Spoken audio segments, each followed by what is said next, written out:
Right now, I think the price of oil is about $78 a barrel. That's low.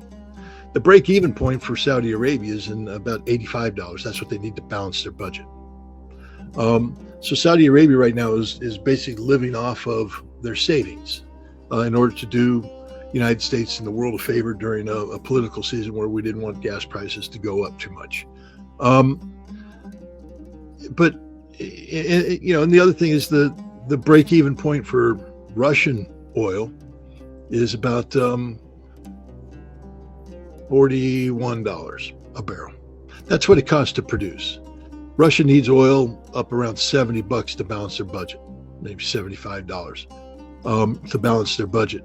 But to continue to produce oil, Russia needs it around above $41. That's about the average cost of a barrel out of the ground. So as long as it's above $41, Russia can continue to produce oil economically.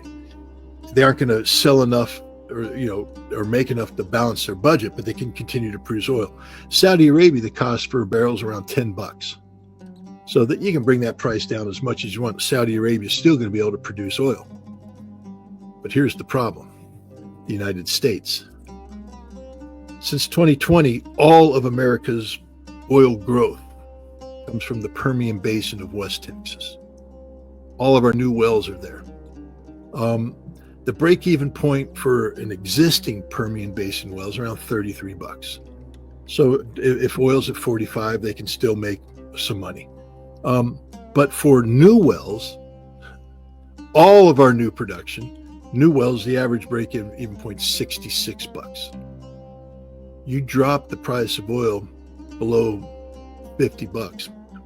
I'm a Marine and math isn't my thing, but 45 is lower than 50. And you collapse the new oil production market in the United States. And within 2 years, we'll lose 30% of our oil production. Donald Trump is just stupid. Does he really think that West Texas oilmen, especially the wildcatters who poured in their entire future, they gambled everything on the promise of market stability made by the U.S. government, that oil will be kept between $76 and $80 a barrel.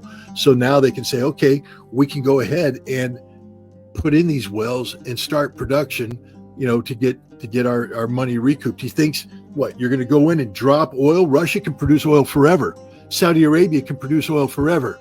The United States can't produce oil forever. We keep oil at $45 a barrel for 2 years. Our oil economy collapses. And we have people who will lose everything. And when the West Texas economy collapses, the American economy collapses. Donald Trump is dumber than a box of bricks if he thinks this is a strategy that works. The other thing is, didn't he know what happened the last time he played stupid games? This is what could happen. As the price lowers, the Saudis and the Russians just keep pumping oil out. And so now you have low oil, you have a glut, and the price shrinks even lower. And now it can drop down to $21 a barrel. The Saudis keep going to 10. There's certain oil fields in Russia that can produce oil at 12. And they'll just keep pushing. They'll keep pushing oil on the market. And you know what happens to all the American money? It loses all value. In fact, to own a barrel of oil costs you money, because now you're going to have to pay the oil you have. There's no storage. And so having oil doesn't make you money. It costs you money. That's what happened back in, I think in 2020. The price of oil went from being, $30 a barrel to negative $18 a barrel.